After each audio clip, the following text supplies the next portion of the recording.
SECfans.com, week 3 rolling on. Alabama and Ole Miss. We already talked about Auburn and LSU. We also are going to talk about Vanderbilt Notre Dame, which is kind of an interesting one. You know, everybody, Vandy, whatever.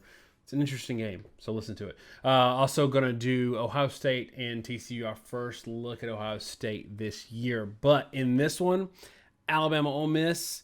Feel free to comment and let us know what you think about this video. Who, give us your score predictions, who you think is going to be the MVP. But also don't forget, click that subscribe button. It helps us out a whole lot. We are going to do some live show stuff. We might even start this week. Keep an eye out for it. If not this week, definitely next week. We're going to do some live show stuff. And if you are not subscribed, you cannot get a notification to know that we are live and we're talking, and you can get in and chat us up and tell us how dumb we are. And I say we're dumb, but I'm going to do this in I think every video this year or this week, and maybe this year as long as we're still doing well.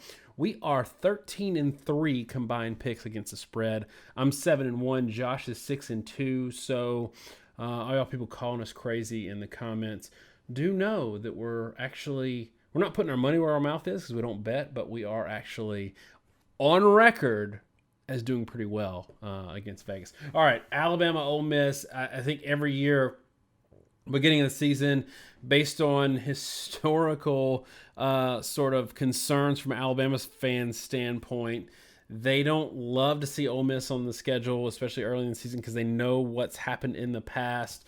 Blake Sims losing there in Oxford, and then the combination of Coker and Bateman losing that crazy one in Tuscaloosa.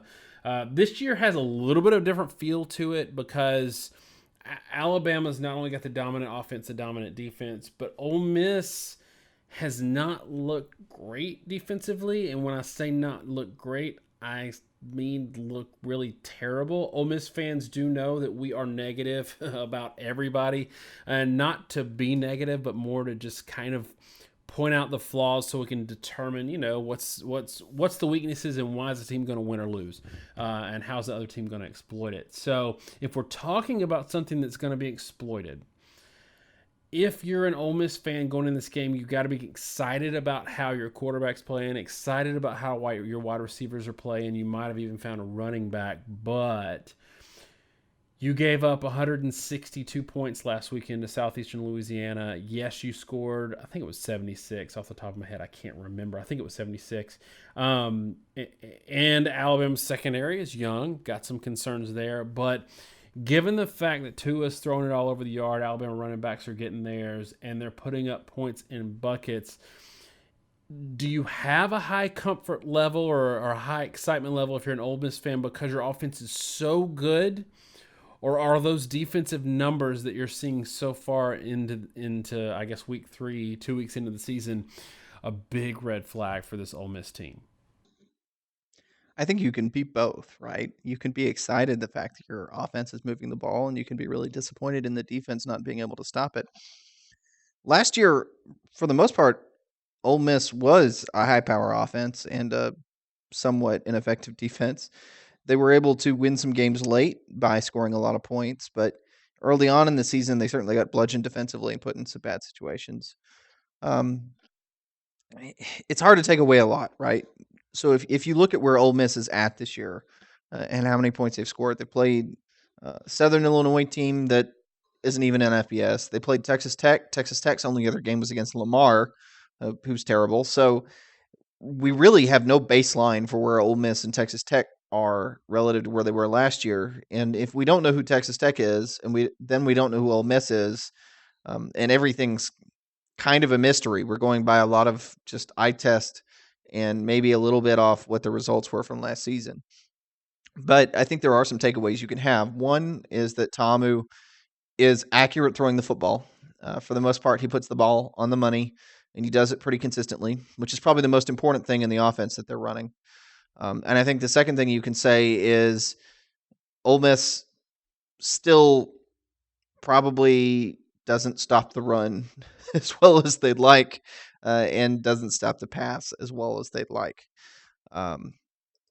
So, to your point, I think if you're an Ole Miss fan, at least you can be happy that you're going to be watching an exciting football game every week where your team could score at every moment and where you're probably never able to put the other team away. At least there's that. You're going to get the most from your money. We don't really do those JP games or pay per view anymore in the SEC, but you're going to get your most of your money every week. I don't want to do a whole lot of the Tua Jalen discussion. We've beat that horse to death. One little bit of a different take I think we can have on it, and I'll see what you think about this. So far, we've seen Tua come in for about 3 series, put up some points, and Jalen come in when the game is still somewhat in doubt. So not explicitly garbage time. It's been clear against Louisville and Arkansas State that when Jalen came in, the game was essentially over, but just because how outmanned the other team was in the first 3 drives, not because the score was ridiculously out of hand. Because of what we know about Saban's historical tendency to want to put up a lot of points against a team he knows has the capability to put up a lot of points. And the example, I think we have a great example here when we're talking about Ole Miss, is last year's Ole Miss team, because last year's Ole Miss team was scoring a lot of points coming into the Alabama game, and Alabama scored 66 points, which is very rare for a Nick Saban team, especially in conference play. He doesn't really run it up like that. He only runs it up like that when he knows that the other team might have the ability to score. Anyway, so I say that to ask this question of you, from you, to you. Is this the first week we see, because of Saban's concern of scoring a bunch of points early, that maybe Jalen doesn't come in after the third possession? And are you tracking with the thought of, if he doesn't come in, it's because of that reason or something else? I think it's a fair question. And I do think there's a pretty good chance that if Tua is being effective early on in the game, that they're going to keep him in a lot longer and try to focus on him more than they have recently. So in the Louisville game, he had 6 possessions. He scored on 5. The 6th was a fumble by a receiver, so extremely effective. And he came in, and he finally was forced to punt in this last game, but only after Jalen had already come in. They scored very quickly. In fact, 2 of his first 4 passes against Alabama, Arkansas State, and be clear, Arkansas State was receiving votes in the AP poll. So there was actually, I don't know how good they really are, but a bit like Fresno State last year, which was ranked off and on through the whole season, a pretty good team. Probably a better example would be Colorado State, because both of them, Colorado State offensively last year was quite good, and so was Arkansas State's expected to be the same way. But Tagovailoa threw 2 touchdown passes in his first 4 passes. I don't think you can pull him if he's being that effective, and I think Alabama's got to know they're going to need at least probably 30 points to. I would think they know they need at least 20-something points to win the game, and to comfortably win it, they probably need at least 40. And so I don't think you can pull him quickly. Now, there's an advantage in that Jalen has been more effective this year. He's an effective runner. They might want to put Jalen in and go to a run-first offense to stop themselves from scoring too fast. And I see that kind of weirdly. It was an interesting thing that happened in that game, I felt like, with Alabama and Arkansas State. From what I saw of it, the Alabama offense scored very, very quickly. And they scored really quickly because Louisville and Arkansas State both ran a lot of cover 1, cover 0 stuff. They both sold out against the run, even with 2 in the game. They both brought corner blitzes, and you could tell they were really determined not to let Alabama run the ball and beat them running the ball. They were going to make Alabama throw the ball and dare them to throw it. And Alabama threw it, and they threw it successfully, and they just lit them up. And with Arkansas State in particular, early on in that game, they had 2 touchdown passes, which were essentially just double slants. And they'd hit the guy, he'd catch it. First guy missed a tackle, touchdown. He was gone. There's no safety. Nobody was there to tackle him. And we've talked off and on with Alabama the past couple of years that play has been available, that teams have run this kind of defense against Alabama repeatedly. It really, in Jalen Hurts' freshman year, it's the defense that LSU used against Alabama in that 10-0 Alabama win, but really shut down Alabama's offense. blitzing off with the nickel corner repeatedly that forced Jalen to be uncomfortable in the pocket or bail, keep a single safety, and really Jalen didn't stay in the pocket long enough to let a play to develop deep. He wasn't accurate enough to deliver the football to a receiver and have him catch it on the run. So even if you get a completion, your corner is going to be in position to tackle it. When you do the same thing with Tagovailoa, the receivers, if they have a clean release, he's going to deliver it in stride. And if you don't have a safety, they're just gone. And this year, with the receivers being as good as they are for Alabama, it's a real problem. The issue with that for Alabama is when you run that style of defense against them, and they do score. And I honestly think the coaching staff at Alabama realized this early in the Arkansas State game. They score almost too quickly. I mean, if you looked at their first few possessions, it was against Arkansas State. I mean, they went 5 plays and a touchdown, then 2 plays and a touchdown, 4 plays, and then before you know it, 7 plays, and then Jalen comes in so they can get some 7-play and 10-play drives. But for the most part, like when they were going 3 to 5 plays, and same thing happened against Louisville. Yeah, it was 40-0 with 6 minutes left in the game, and that includes a fumble at the 1 yard line. I don't know how to better illustrate how dominant Alabama was offensively against Arkansas State, who's not a good defense. So look, we don't draw a lot from cupcakes. I don't care who it is, unless you give up, 40 plus to Southern Illinois, then we draw a little bit. But generally, we don't heap a ton of praise on a team for scoring a lot of points against a cupcake. But in this case, 6 minutes left in the second quarter, with a drive that ended at the opponent's 1 yard line and a fumble, Alabama still scored 40. 6 minutes left in the second quarter. So there was a lot of Nick Sabaning that had to go on, and he's notorious for shutting it down early to not run it up, and that's what happened. So here's another twist to that, though. We've been critical of Jalen Hurts in the past against really good defenses on the biggest stage, but we've also been very impressed with Jalen and mentioned this time and time again how well he does do against poor and average defenses. So if we're thinking about what you just said, and we're thinking about maybe a quarterback that's sort of tailor-made for the kind of defense Alabama's going to see on Saturday, is there that much of a drop-off putting Jalen in, or regardless of who you're putting in to backfill for Tua, is that sort of losing momentum, bringing somebody else in enough to potentially throw your offense out of whack? I'm not sure I know the answer to this question. And if you look at what Alabama's been able to do the past couple of years against Ole Miss, they've gone right through them with Jalen Hurts. And they did it to a large extent. They did it even his freshman year. And Jalen certainly matured a lot. And I think he's a much better passer now than he was early on his freshman year in 2016.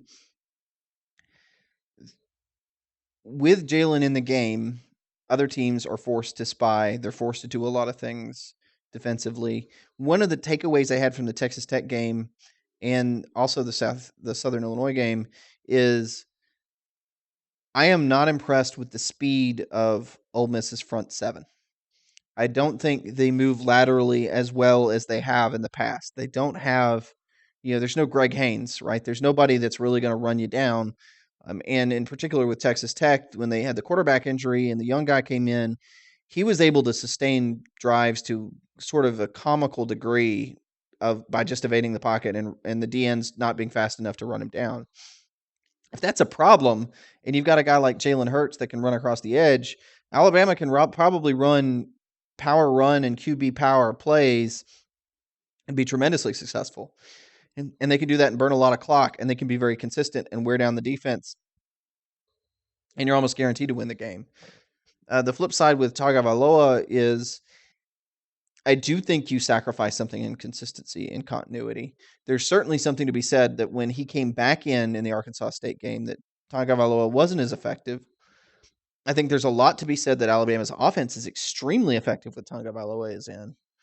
So that's to be considered. Now, a lot of it, I will say, the Arkansas State game, it was tough because when they put Tagovailoa back in, they didn't really run the full offense. And I'm going to cap off the point I was trying to make earlier and say it a lot more succinctly. Arkansas State got 9 drives in the first half against Alabama. 9. That's a lot. And I don't think that Nick Saban and Alabama wanted that game to go that long. They did not want their defensive starters to be on the field that long. And they wanted that game to kind of keep moving. And the way that was going, that wasn't going to happen. So with Tua, they kind of pared back down the offense. They ran a lot more run plays, even though the box was stacked. With Jalen on the field, Arkansas State spied him every play. With Tua, they did not. So the run game was a lot more effective with Jalen in because there was a spy taken away from the run game. If Alabama's goal, why am I saying all that? Because if Alabama's goal is to not let this be an 18, because it has the potential against Ole Miss to be an 18-drive game. As fast as Ole Miss goes, as many deep shots as they take, this could be an 18-possession ball game for either side. Alabama wants to play 10 to 12. So they're going to get that maybe with Jalen Hurts by running the ball more and trying to extend drives. And if they play Tagovailoa, they may score easily and quickly, but they may score almost too quickly. And they may be on defense a ton. I'm not sure, because you don't have to spy Tagovailoa, they're not as effective running the ball with him against the same fronts. And I'm not sure that they don't want to establish the run and try to dominate that way. What's the takeaway from all that? I wouldn't be shocked if you get something of a similar result. And I could see them using Tagovailoa to try to get 3 to 4 scores on the board, or let's say probably about a 3-score lead. And if they get that, I could see them putting Jalen Hurts in and running a much more heavy run-first offense and trying to grind out yards, because they're going to want to have extended drives to eat clock and shorten the game. Otherwise, I think if they actually did play Tagovailoa for an extended period, this game could be absurdly high scoring, like 70 to 30 kind of game, just because, again, you might be looking at 18 possessions for either side. And if Alabama scored on half of them, just half, you're looking at 63 to 70 points. I think you just gave away your pick at the end, but whatever. So much for suspense. Does this game have the potential to tell us one way or the other whether or not this is going to be the model or the pattern for every game throughout the year, and the model, the pattern being Tua starts, but Jalen plays meaningful minutes in the middle of the game? Could you see this game sort of being the benchmark for the rest of the season, or is this game its own thing in isolation? I think this game is its own thing in isolation. The fact that Ole Miss is such a quick scoring team, the receivers genuinely might be the best receiving core in college football. I think they are. And what we saw the past couple weeks with them, like Southern Illinois could not tackle them, nor could Texas Tech. Texas Tech did all kinds of crazy things because very early in that game, they immediately realized their corners could not tackle A.J. Brown. And so they had to roll the safeties over and keep the safeties basically on the hash on either side of the field just to tackle the receivers on receiver screens. And they had to back the corners off because the corners were getting blown by. And to a large degree, that's why Ole Miss was able to run the ball so successfully. I'm still not sure whether Ole Miss really has a great running game or not because of how much they had to drop linebackers and safeties and have them out there because they had to have somebody bigger to tackle the receivers. Southern Illinois had the same problem and still really weren't in any way successful with it. So, it's a little bit tough that Alabama probably realizes that even if their secondary is really good, Ole Miss has a really, really good offense. And they're going to score points in this game. And even if they because again, Ole Miss is more than happy to just line up at the 50-yard line and throw to the end zone 3 times. They are more than happy in their offense to do that, and you will connect some when you try that. So Alabama can't completely shut them down against a lot of teams where they're even some really good offenses that try to get first downs. You may get some big plays or some chunk plays, but you can't do it successfully enough against Alabama's defense, and you don't generate many points. That's how Alabama does the whole anaconda thing, winning the game by just strangling you out. You can't really do that against Ole Miss because they're always trying to score on every given play, and they get some points. that's what's given Nick Saban so many fits is he can't play that ball control offense and necessarily win because sometimes, like the 2015 game, they connect on a handful of those, as we've talked about. And then also, as we've talked about, sometimes like last year, they don't connect and it ends up in a complete and utter blowout. But it's got to scare Alabama because they know it's a possibility and they know they have to put points in the game, so they have to keep Tagovailoa in. But I also think they know they could score too fast and they're going to want to burn clock, so they're going to have want to put Hurts in to try to grind it out, knowing that Ole Miss's defense, frankly, probably will struggle to stop old Jalen Hurts running a run spread power run game in a way that a lot of teams might not. So, sort of two sides of the coin there that they can't play Tagovailoa and just shut it down and run the ball up the middle because they can't afford to stop scoring. And they don't want to play Jalen Hurts the whole game because they know they need to score a lot. So I think it is kind of a unique situation.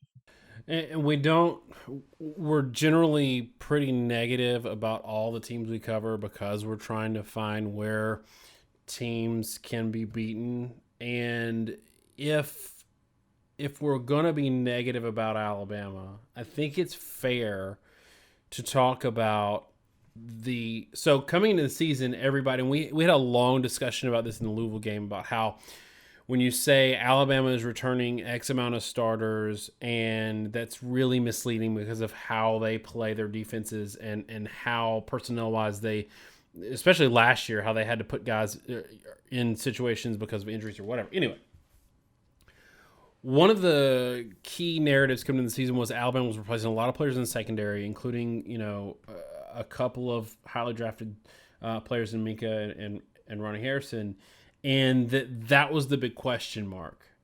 And what we've seen so far this year is that it's not necessarily the secondary that is the question mark, but it is the pass defense, and it's because of the linebackers. The linebackers got lost in space a lot against Louisville and a little bit against Arkansas State as well. So talk a little bit about that. And is that if there's an opportunity to be had against this Alabama defense, would you say it's more the middle of the defense taking advantage of the linebackers, or is it still primarily the biggest advantage or the biggest opportunity for Ole Miss is going to be verticality against the I, Alabama I think the secondary? middle of the field is the weakness right now for the Alabama defense. And I think you really hit that on the nose. Something we talked about a lot with the Louisville game coming up was probably a little bit of a misconception with how young Alabama secondary is and where they're at because the guys they lost, Tony Brown, Levi Wallace, and Anthony Averett, when we looked it up, what were the draft rankings? Levi Wallace did not get drafted. Tony Brown did not get drafted. Anthony Averett went very late in the draft. All those guys were struggling to make rosters. The guys they replaced him with are probably a lot more talented. They had Savion Smith now, who's a transfer from LSU. They have Shyam Carter, who actually replaced Tony Brown in the Georgia game. I'm still confused or was surprised watching the broadcast that commentators didn't make a bigger deal out of it. Tony Brown gave up the long touchdown pass to Mecole Hardman in the national title. They replaced Brown with Carter, and Carter pretty much locked down the rest of the game, and Georgia didn't have much success passing the ball from that point on. So he's been very effective. And then the other side, you have Trevon Diggs.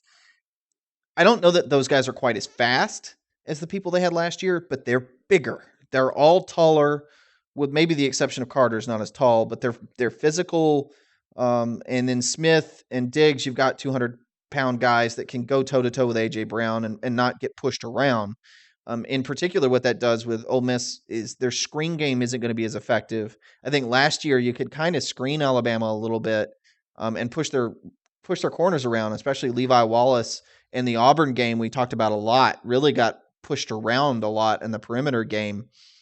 This year, you don't have that advantage. You can maybe go over the top, but Alabama safeties are still pretty good. And so they want to keep two safeties back and not let Ole Miss have that opportunity. Are they going to connect on some? Sure, but I don't know that it's going to be any more successful than they were last year. What you noted was the linebackers. Louisville repeatedly had guys running free over the middle of the field. They were almost always the linebackers' responsibility.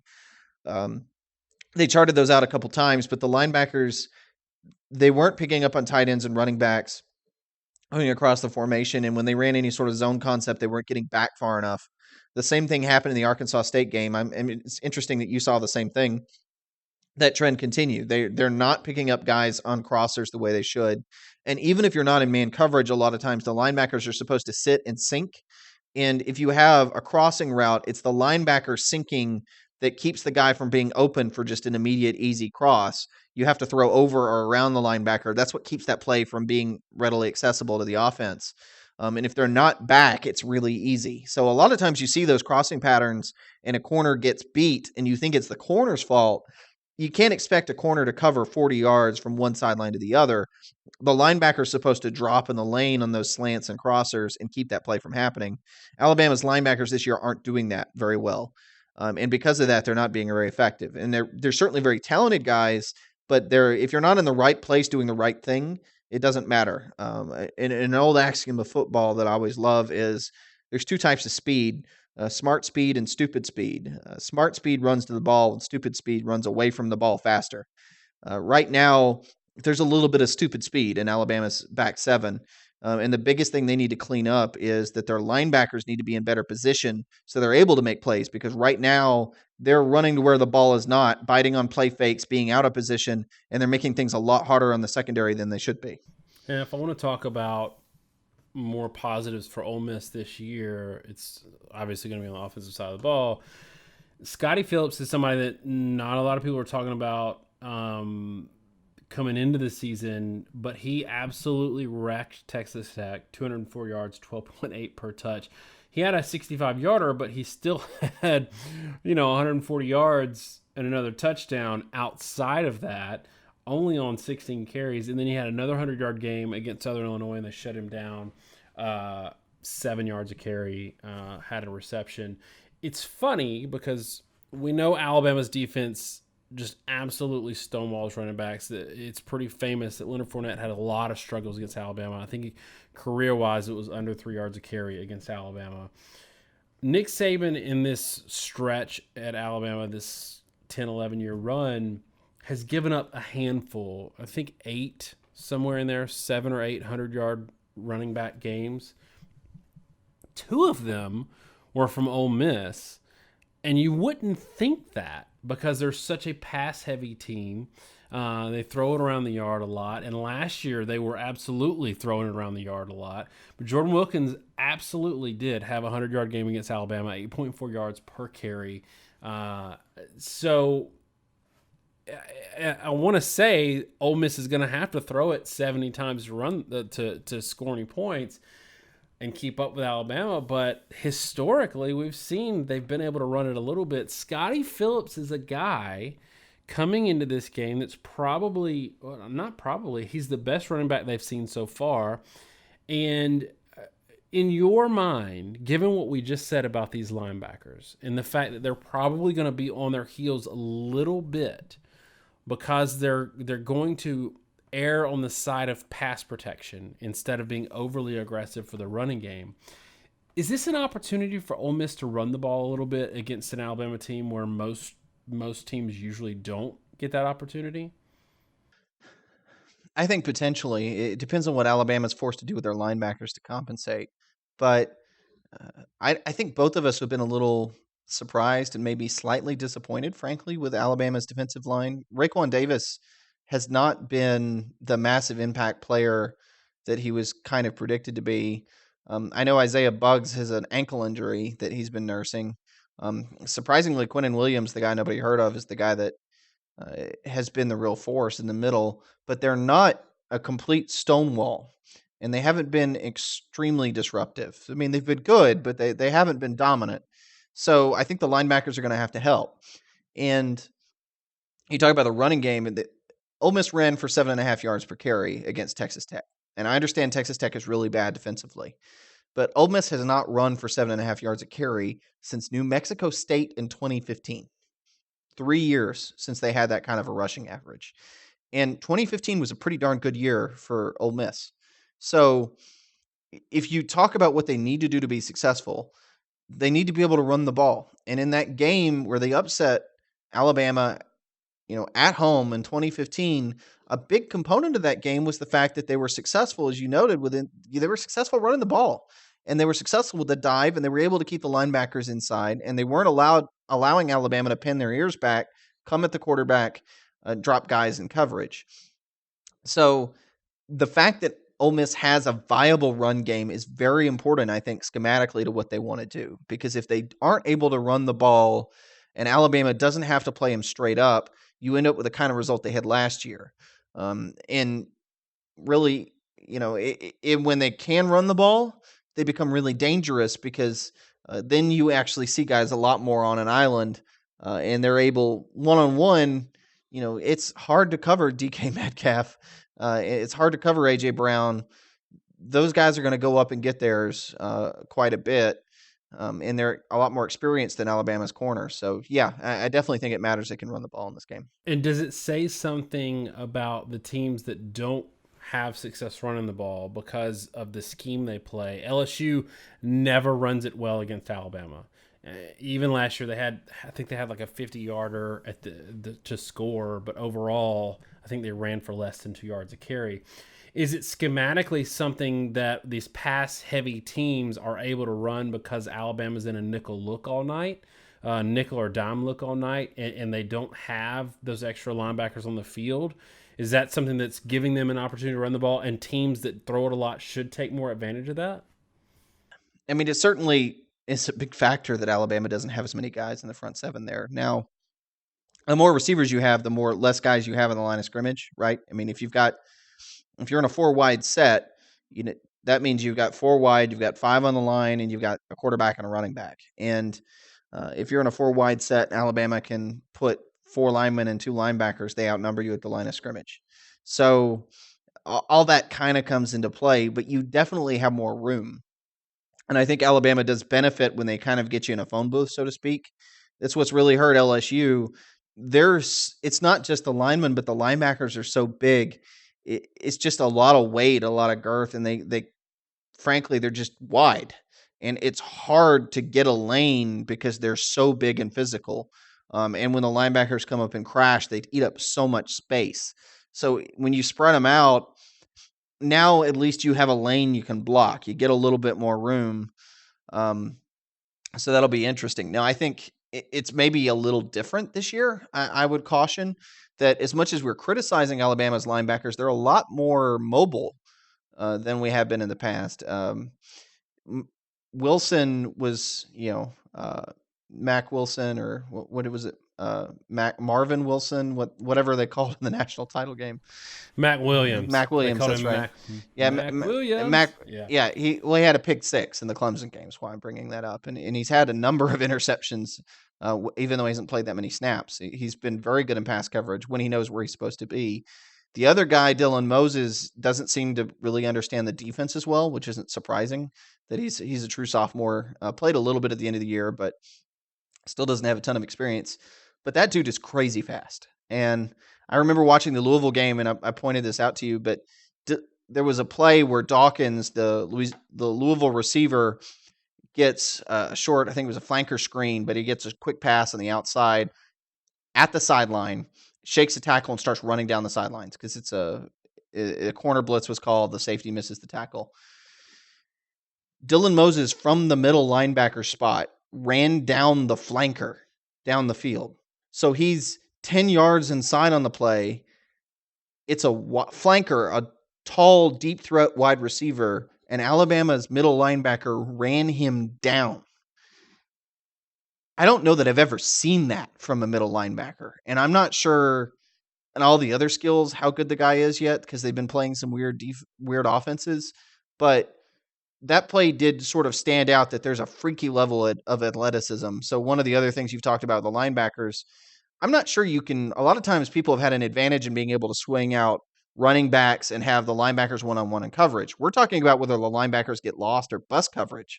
But when they're in coverage, I don't think you have that edge the way you have in the past.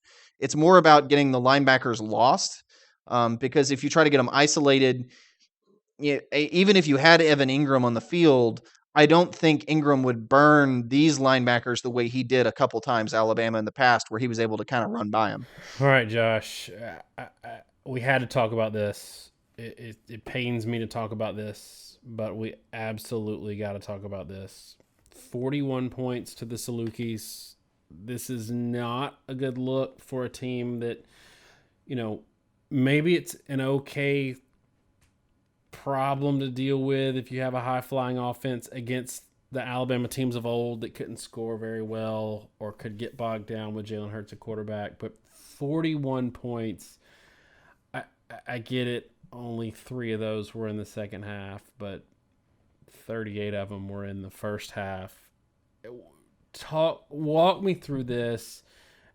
47 pass attempts from Straub, 382 yards, 4 touchdowns. I get that Ole Miss put up 76 points. Um, but if you look at it, like looking at the statistics in this game, all but 2 of the pass attempts from Ole Miss were from, your starting quarterback. So you're not getting a lot of breather from your even with 76 points, you're not getting all the backups in there all the time. So just touch on this a little bit in terms of, is this a complete brain fart, or did we see enough from Texas Tech and enough in this game to know that this defense is just bad? Ole Miss fans, I'm not trying to kill your defense, but 41 points. So talk about that, and then talk about it in the context of the offense that they're about to face and what that does in terms of dynamics of this game. So, yeah, it wasn't a great performance for sure. And one of the takeaways for me in that game is there was a 70-yard touchdown run I say touchdown run, a catch and run, where a receiver caught the ball, turned, 2 guys missed a tackle, and then he kind of outran the defense to the end zone. And the shocking thing to me about that play was the Southern Illinois receiver was not that fast. He was pretty lumbering, and Ole Miss did not have the speed to close or tackle. And when you look down the roster on who they've got, you never know when you lose this many players and you have this much turnover what it's going to look like. And usually, often, it can be a good thing when you have a bad defense that doesn't return that many starters, because it means, hey, at least the guys we've got, coming back are they weren't all that good. They weren't that great. And we've got new guys, and maybe they'll replace them and be better. But frankly, guys like Webster and Hartsfield struggled really badly the past few years. And they, like Webster, they've tried to get on and off the field for a few years now, and they really never stuck with it too much because he struggled so badly. And now they don't have guys that, really are clearly better than them. That's a bad sign. Um, Southern Illinois was able to be successful in almost every way. Now, the passing game, 8.1 yards per attempt, it's a little deceptive. They were more successful with that up until the second half. But also, Southern Illinois' leading ball carrier, DJ Davis, had 7.6 yards per carry. Straub ended up with a positive rushing average, but you go down the list, the 3 main runners, Hampton, Leonard, and Davis, were all 7.5 yards per carry or more. That's really not good and concerning that you can't stop the run at all. And as I noted, anytime a Southern Illinois receiver got the ball, it was kind of amazing how many yards after catch they would get. So it was bad all around. I mean, this was a game that Ole Miss was losing at the half. And it really blew open when Southern Illinois turned the ball over a couple times. And something to consider with FCS teams usually have a limited number of scholarships. Not usually, but they always do. And I can't remember the numbers, I think around 50 or 60 scholarships. They don't have an 85-man roster. So even where you play normal cupcakes, they kind of get worn down and the depth gives out late. It's a lot worse with FCS teams because they don't even have the same roster to start with. So they get much more exhausted and they tend to fall apart late. So yeah, no, it definitely wasn't good. Florida State gave up points to Samford, and they've got their own issues, and I'm not comparing them to them directly, but that was a game where Samford was really, frankly, that Samford quarterback was balling, and he was hitting some great shots down the field, and they were contested. This was not the same thing. And so I don't have a lot more to say from it because the opponent was so average to bad in every way that it's a bad sign. Alabama's receivers are on a completely different level. We talked about how Ole Miss's receivers are probably the best unit in the country. Alabama's may end up passing them. And the takeaway I had is if Ole Miss played themselves, they wouldn't stop themselves from scoring on almost any drive. And I don't know if how Alabama compares as good as Tiamo is, and I think Tiamo is very good. Maybe not completely consistent, and he gets pressured a little. When he gets pressured, he doesn't play as high a level, but they're a very very good passing attack. Tonga Vailoa is a better quarterback, and Alabama's receivers are not as big, but they're faster and they're really explosive. And that lack of athleticism is extremely concerning. So I do think Ole Miss is going to have an incredibly difficult time keeping Alabama from scoring in this game, and it's likely going to end up uh, where, as we said earlier, it's going to end up in a situation where I think Alabama is going to have to do things to keep themselves from scoring too quickly. Frankly, because I don't think Ole Miss is going to be able to stay with them.